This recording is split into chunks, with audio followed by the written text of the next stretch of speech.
प्रयागराज में कांग्रेस की भारत जोड़ो यात्रा आज प्रांतीय अध्यक्ष अजय राय की अगुवाई में यात्रा निकलेगी। ये बड़ी जानकारी।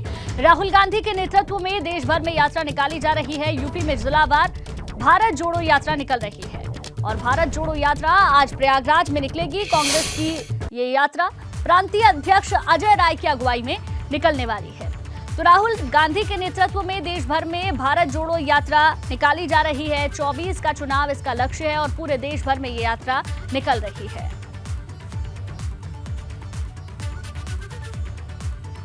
तो कांग्रेस पार्टी अपने आप को मजबूत करने के लिए भारत जोड़ो यात्रा देश भर में निकाल रही है और राहुल गांधी जिसकी अगुवाई कर रहे हैं और आज ये यात्रा प्रयागराज पहुंचेगी जिसकी अगुवाई अजय राय करेंगे। वहीं सुल्तानपुर में पिछले 2 महीनों से गायब चल रहा पुलिस इंस्पेक्टर नीशू तोमर पर पुलिस ने 25,000 का इनाम घोषित किया है। इसके साथ ही सूचना देने वालों का नाम भी गुप्त रखने की घोषणा की है। इसके लिए सुल्तानपुर पुलिस ने लापता इंस्पेक्टर के पत्रक आवास सहित जगह जगह पोस्टर चिपकाना शुरू कर दिया है ताकि नीशू तोमर को जल्द से जल्द गिरफ्तार किया जा सके। दरअसल सुल्तानपुर तैनाती के दौरान दरोगा पर महिला सिपाही ने रेप का आरोप लगाया, लिहाजा उसी मामले में सरेंडर करने के लिए नीशू तोमर सितंबर में दीवानी न्यायालय पहुंचा था, लेकिन वहां से फरार हो गया। 376 IPC का था और इसमें वांछित अभियुक्त था, जिसके वर्तमान में फरार चल रहा है, जिसके संबंध में पुलिस अधीक्षक सुल्तानपुर महोदय द्वारा 25,000 का इनाम घोषित किया गया है। इसी के संबंध में पोस्टर्स लगाए गए हैं। वहीं लखीमपुर खीरी के गोला कोतवाली इलाके से गायब हुई एक छात्रा के परिजनों ने कोतवाली में जमकर हंगामा किया। परिजनों का आरोप है कि उनकी बेटी पिछले 3 दिनों से लापता है, लेकिन पुलिस किसी भी तरह की कोई मदद नहीं कर रही, सिर्फ झूठा आश्वासन दे रही है। घर वालों का कहना है कि उनकी बेटी 3 दिन पहले कॉलेज के लिए निकली थी, तब से उसका कोई पता नहीं है। नाराज और परेशान परिजनों ने एसपी से भी मुलाकात की, लेकिन कुछ भी नहीं हुआ, जिसके बाद परिजनों के सब्र का बांध टूटा और रात में ही कोतवाली घेरकर परिजनों ने जमकर प्रदर्शन किया। लखनऊ से खबर, जहां निकाय चुनाव की तैयारियों को लेकर बैठक, उम्मीदवारों को लेकर आज भाजपा ऑफिस में बैठक होगी। भाजपा प्रदेश अध्यक्ष भूपेंद्र चौधरी बैठक में मौजूद रहेंगे। महामंत्री संगठन धर्मपाल सैनी बैठक में मौजूद रहेंगे। प्रदेश पदाधिकारी, क्षेत्रीय अध्यक्ष, जिला अध्यक्ष, इसके अलावा जिला प्रभारी, चुनाव संयोजक, चुनाव प्रभारी भी बैठक में शामिल रहने वाले हैं। 2 चरण में भाजपा नेताओं की यह बैठक होगी। सुबह 11 बजे से पहले चरण की बैठक होनी है और बैठक का दूसरा चरण दोपहर 1 बजे से शुरू होगा। तो ये बड़ी जानकारी आपको दे दें, नगरीय निकाय चुनाव है और उसको लेकर, निकाय चुनाव की तैयारियों को लेकर 2 चरणों में आज बैठक होनी है।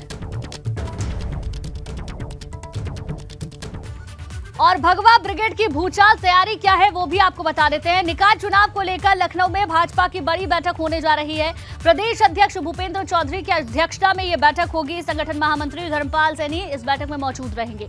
2 चरणों में यह बैठक होगी। सुबह 11 बजे पहले चरण की बैठक होगी, उसके बाद दूसरे चरण की बैठक दोपहर 1 बजे के लगभग होगी। बैठक में प्रदेश पदाधिकारी, क्षेत्रीय अध्यक्ष, जिला अध्यक्ष जाएंगे, जिला प्रभारी भी रहेंगे, चुनाव संयोजक और चुनाव प्रभारी भी बैठक में शामिल होने वाले हैं। तो भगवा ब्रिगेड की ये भूचाल तैयारी है। 2 बड़ी बैठकें होनी है, 2 चरणों में एक ही बैठक होनी है। बैठक में प्रदेश पदाधिकारी, क्षेत्रीय अध्यक्ष, जिला अध्यक्ष, जिला प्रभारी, चुनाव संयोजक, चुनाव प्रभारी भी शामिल होने वाले हैं, क्योंकि निकाय चुनाव नजदीक है और उसको लेकर भारतीय जनता पार्टी ने अपनी पूरी तैयारी कर ली है, जिसको लेकर आज ये बैठक होगी। बैठक में चर्चा होगी। प्रदेश अध्यक्ष भूपेंद्र चौधरी की अध्यक्षता में ये बैठक होने वाली है। तो निकाय चुनाव को लेकर लखनऊ में भाजपा की ये बैठक होगी। एक तरफ योगी आदित्यनाथ लगातार प्रबुद्ध वर्ग सम्मेलन में शामिल हो रहे हैं, जुट रहे हैं, प्रबुद्ध वर्ग के लोगों से बातचीत कर रहे हैं, संबोधित कर रहे हैं और दूसरी तरफ भारतीय जनता पार्टी की ये बड़ी बैठक होने जा रही है। तो निकाय चुनाव को लेकर लखनऊ में भाजपा की ये बैठक होगी। हाल ही में भूपेंद्र चौधरी की मुलाकात जेपी नड्डा से हुई थी। हार की समीक्षा को लेकर भी चर्चा हुई, लेकिन आगे की रणनीति क्या रहने वाली है। 24 का चुनाव भी नजदीक है और 24 के चुनाव से पहले है निकाय चुनाव, जिसको ध्यान में रखते हुए भारतीय जनता पार्टी अब हर एक कदम फूंक फूंक कर रखेगी। तो ऐसे में ये बड़ी बैठक कई मायनों में खास है। 2 चरणों में बैठक होगी निकाय चुनाव को लेकर। ये लखनऊ में भाजपा की बैठक होनी है। इसकी अध्यक्षता भूपेंद्र चौधरी करेंगे। संगठन महामंत्री धर्मपाल सैनी भी मौजूद रहेंगे। 11 बजे पहले चरण की बैठक होगी और दोपहर 1 बजे दूसरे चरण की बैठक होगी। प्रदेश पदाधिकारी, क्षेत्रीय अध्यक्ष, जिला अध्यक्ष इस बैठक में मौजूद रहेंगे। इसके अलावा जिला प्रभारी, चुनाव संयोजक और चुनाव प्रभारी भी शामिल होंगे। तो क्या स्ट्रैटेजी बनाई जाए निकाय चुनाव को लेकर और किस तरीके से जीत हासिल की जाए, इस पर पूरा फोकस है भारतीय जनता पार्टी का। और आज ये बड़ी बैठक होनी है। नगर निगम के चुनाव प्रभारी भी मौजूद रहने वाले हैं।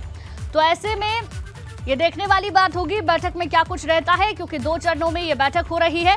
कुल मिलाकर निकाय चुनाव को लेकर भारतीय जनता पार्टी अब पूरी तरीके से तैयारियों में जुटी है, क्योंकि उससे पहले उपचुनाव को लेकर तमाम तैयारियां करनी थी और जिस तरीके से हार का मुंह देखना पड़ा है उसके बाद और भी ज्यादा तैयारी अब भारतीय जनता पार्टी को करनी होगी। 24 के चुनाव से पहले निकाय चुनाव बेहद महत्वपूर्ण है और कहीं ना कहीं एक लिटमस टेस्ट की तरह भी होगा कि किस तरीके से लोगों के बीच में भारतीय जनता पार्टी को लेकर रुझान अभी बना हुआ है और स्थितियां कितनी बदली हैं या बदल सकती हैं। तो बैठक में प्रदेश पदाधिकारी, क्षेत्रीय अध्यक्ष और जिला अध्यक्ष भी मौजूद रहने वाले हैं। और अनुभव शुक्ला हमारे संवाददाता ज्यादा जानकारी के साथ लखनऊ से हमारे साथ लाइव जुड़ गए हैं। अनुभव, बड़ी बैठक होनी है, बैठक में चर्चा भी होगी क्योंकि अब पूरी तरीके से फोकस भारतीय जनता पार्टी का निकाय चुनाव की ओर है। देखिए, बिल्कुल हम बीजेपी मुख्यालय पे ही मौजूद हैं और हमें आज सुबह से ही हलचल दिख रही है। वैसे अमूमन ऐसा होता नहीं है कि इतनी सुबह जो है हलचल बीजेपी में देखने को मिले, लेकिन सुबह से ही हमें यहाँ पर लोग दिख रहे हैं, पार्टी कार्यकर्ता दिख रहे हैं। और जो बैठक बुलाई गई, देखिए वो भी महत्वपूर्ण है। महत्वपूर्ण इसलिए है कि 15-16 दिसंबर के बीच राज्य निर्वाचन आयोग जो है वो जो स्थानीय निकाय के चुनाव उसकी घोषणा कर सकता है और उससे पहले बीजेपी ने अपनी ये जो बैठक बुलाई, इसका मेन फोकस यही है कि स्थानीय निकाय के जो चुनाव होंगे, 762 स्थानीय निकाय जो है उत्तर प्रदेश में, उसमें कैसे ज़्यादा से ज़्यादा सीटें जीती जाए, क्या रणनीति रहे। नगर निगम में जो चुनाव होने उसके लिए तो बीजेपी ने पहले ही आप देखिए तो संयोजक, चुनाव प्रभारी, सह प्रभारी नियुक्त कर दिए हैं। इसी तरीके से नगर पालिका के लिए, नगर पंचायत के लिए उन्होंने अपने जो कार्यकर्ता हैं, पदाधिकारी, उनकी नियुक्ति कर दी है। तो उन सभी लोगों को बुलाया गया, जिला अध्यक्ष भी आएंगे, पार्टी के प्रदेश पदाधिकारी भी रहेंगे, इसके अलावा जो संयोजक हैं उन सभी लोगों को बुलाया गया। तो तकरीबन 400 से 500 जो लोग हैं पार्टी के, उनके साथ ये बैठक होगी। और महत्वपूर्ण इसलिए है कि अभी हाल ही में आपने देखा दिल्ली में जब प्रधानमंत्री पहुंचे तो वहाँ पर जो राष्ट्रीय पदाधिकारियों की बैठक हुई, उत्तर प्रदेश की तरफ से भी प्रदेश अध्यक्ष मौजूद रहे, वहाँ पर भूपेंद्र चौधरी रहे, महामंत्री संगठन धर्मपाल सिंह सैनी भी मौजूद रहे। तो वहाँ पर भी कुछ चीज़ें हुई हैं, कुछ बातें बताई गई हैं, बहुत सारी चीज़ों पर चर्चा हुई है। तो वो भी पार्टी के जो अहम लोग हैं, पदाधिकारी हैं, उनको बतानी है कि वहाँ पर क्या बातें कही गई, पार्टी का अगला लक्ष्य क्या है, 2024 के लिए कैसे तैयारी करनी है। और उत्तर प्रदेश में खासतौर से आप देखिए निकाय के चुनाव के लिए क्या तैयारी करनी है, क्योंकि इस बार 17 नगर निगम है और बीजेपी ये कह रही है कि हम हर एक सीट पर जीत हासिल करेंगे। तो एक बड़ा लक्ष्य है 2024 के चुनाव के पहले। हाल ही में अभी जब उपचुनाव हुए, मैनपुरी बीजेपी नहीं जीत पाई, रामपुर जीत गई, लेकिन खतौली जो उसकी अपनी सीट थी वो नहीं जीत पाई। तो वहाँ क्या कमी रह गई, पार्टी की रणनीति में कहाँ चूक हो गई, वो भी एक बड़ी वजह है। और आपने देखा प्रदेश अध्यक्ष भूपेंद्र चौधरी कल ही जेपी नड्डा से मिल के आए, उन्होंने जो रिपोर्ट है वो दे दी है कि आखिर खतौली जो उनकी अपनी सीट थी वहाँ हार की क्या वजह रही। बहुत हम कहें तो उन्होंने जो बातचीत की, तकरीबन 40 मिनट तक ये बैठक चली है, तो उसमें भी बहुत सारी चीजें हुई हैं। बैठक है, बैठक में क्या कुछ रहेगा ये देखने वाली बात होगी। लेकिन भारतीय जनता पार्टी ये समझ चुकी है कि 2 सीटों पर अभी उपचुनाव में जो हार हुई है, कहीं उसका खामियाजा 24 में ना उठाना पड़ जाए या फिर जो बदलती हवा है वो कहीं ना कहीं नुकसान ना करे, जिसके लिए निकाय चुनाव को लेकर अपनी पूरी ताकत भारतीय जनता पार्टी ने लगा दी है। बहुत बहुत शुक्रिया पूरी जानकारी के लिए आपका। आगे बढ़ते हैं। आज काशी दौरे पर योगी आदित्यनाथ रहने वाले हैं। प्रबुद्ध सम्मेलन में शामिल होंगे सीएम योगी। करोड़ों की योजनाओं की सौगात देंगे सीएम। वाराणसी में अधिकारियों के साथ बैठक भी करेंगे मुख्यमंत्री। श्री काशी विश्वनाथ मंदिर भी जा सकते हैं मुख्यमंत्री। तो ये बड़ी जानकारी आपको दे दें, काशी के दौरे पर योगी आदित्यनाथ रहने वाले हैं। एक तरफ भारतीय जनता पार्टी की बड़ी बैठक लखनऊ में होने जा रही है, दूसरी तरफ प्रबुद्ध सम्मेलन में योगी आदित्यनाथ शामिल होंगे। करोड़ों की योजनाओं की सौगात देंगे। लगातार प्रबुद्ध सम्मेलन में मुख्यमंत्री शामिल हो रहे हैं। अभी तक 15 नगर निगम में प्रबुद्ध सम्मेलन हो चुका है और काशी के बाद अब बारी मथुरा की है। करोड़ों की योजनाओं की सौगात भी मुख्यमंत्री देंगे। वाराणसी में अधिकारियों के साथ बैठक भी होनी है। काशी विश्वनाथ मंदिर भी जा सकते हैं मुख्यमंत्री। जब भी वाराणसी जाते हैं तो वहां पर विश्वनाथ के दर्शन करते हैं, तो आज भी जा सकते हैं। और उससे पहले प्रबुद्ध वर्ग को संबोधित करेंगे योगी आदित्यनाथ। और चलिए नीतीश से पूरी जानकारी लेंगे।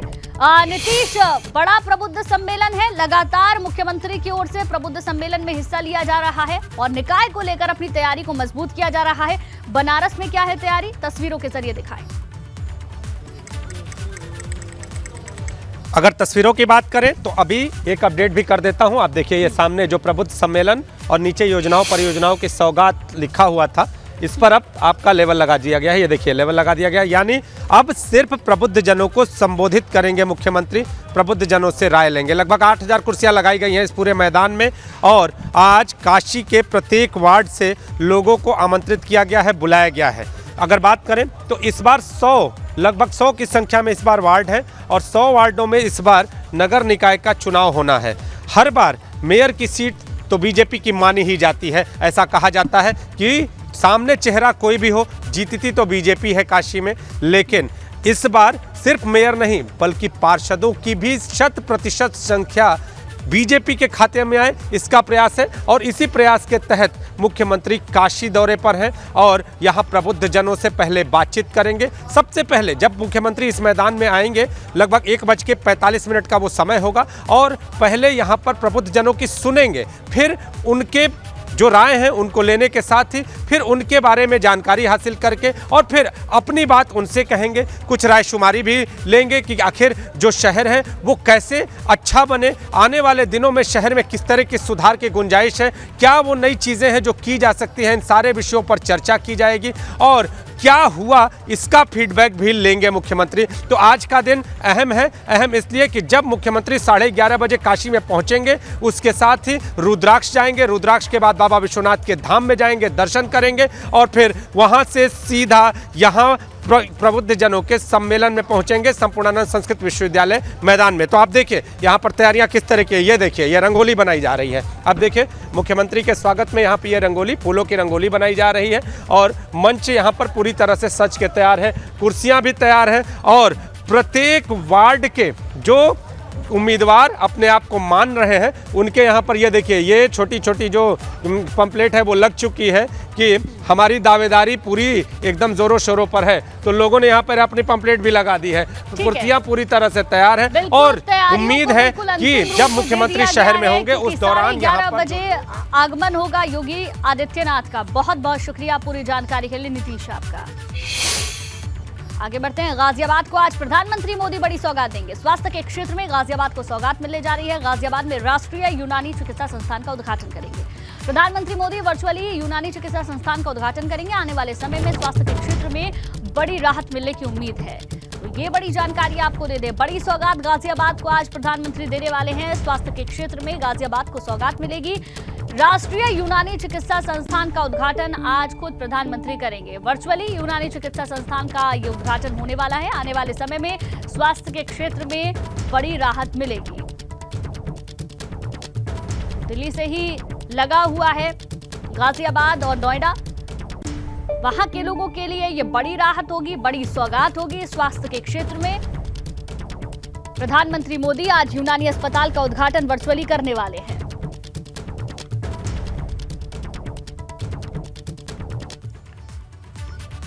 और चलिए ग्राफिक्स के जरिए आपको मिशन यूनानी सौगात आपको बताते हैं। गाजियाबाद को राष्ट्रीय यूनानी चिकित्सा संस्थान की सौगात आज मिलने जा रही है। प्रधानमंत्री मोदी यूनानी अस्पताल का आज उद्घाटन करेंगे। 381 करोड़ की लागत से ये अस्पताल बनकर तैयार हुआ है।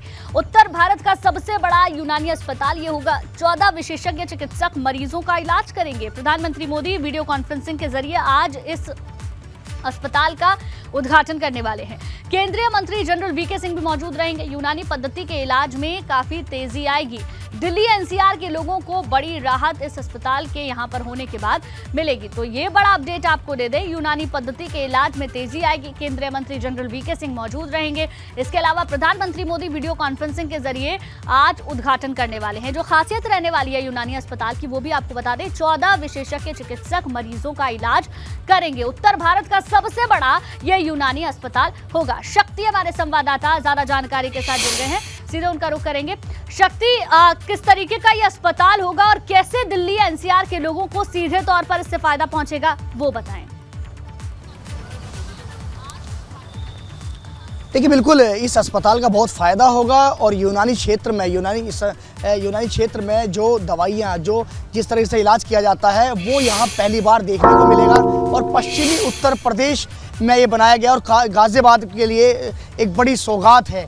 यहाँ पर 381 करोड़ रुपए की लागत से इस संस्थान को बनाया गया। सबसे पहले हम ये भव्य आपको इमारत दिखाते हैं। ये भव्य इमारत है जो कि यहाँ पर बनाई गई है और यहाँ पर सिर्फ चिकित्सा से जुड़े हुए जो संसाधन होंगे वो यहाँ पर पूरे मौजूद होंगे। और यहाँ पर पढ़ाई के साथ साथ यहाँ पर पढ़ाई भी होगी, यहाँ पर लोगों का इलाज होगा। 14 तरह के यहाँ पर डॉक्टर्स रहेंगे। हम सामने की तरफ दिखाते हैं कि आज यहाँ पर जिस तरह तैयारियाँ जो चल रही हैं, ये तैयारियां चल रही है। प्रधानमंत्री नरेंद्र मोदी यहाँ जब शुभारंभ करेंगे और यहाँ पर जनरल वीके सिंह फिजिकली यहाँ पर मौजूद रहेंगे।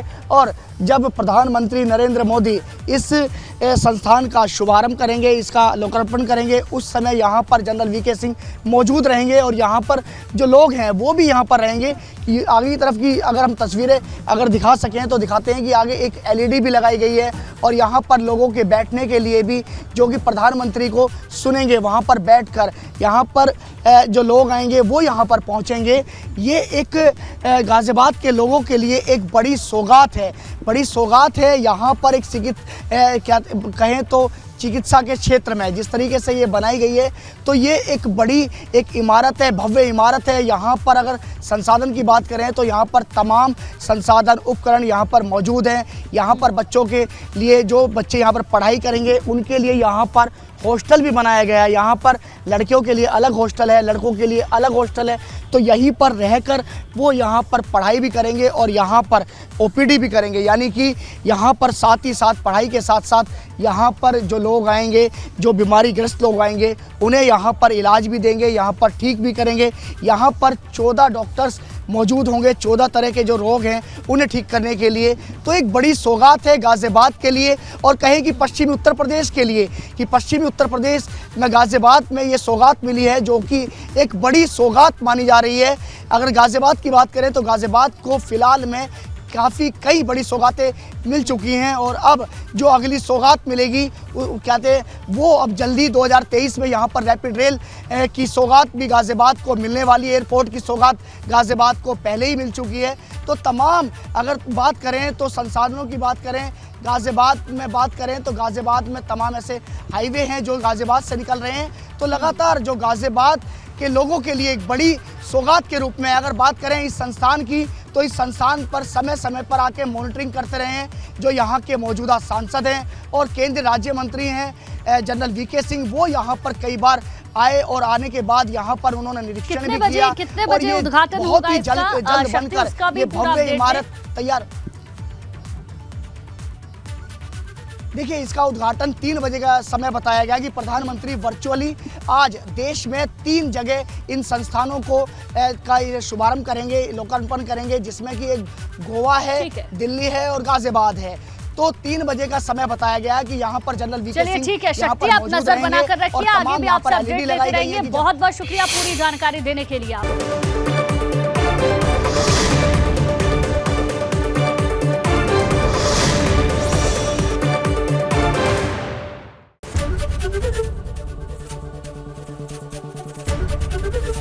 ABP गंगा, खबर आपकी, जुबान आपकी।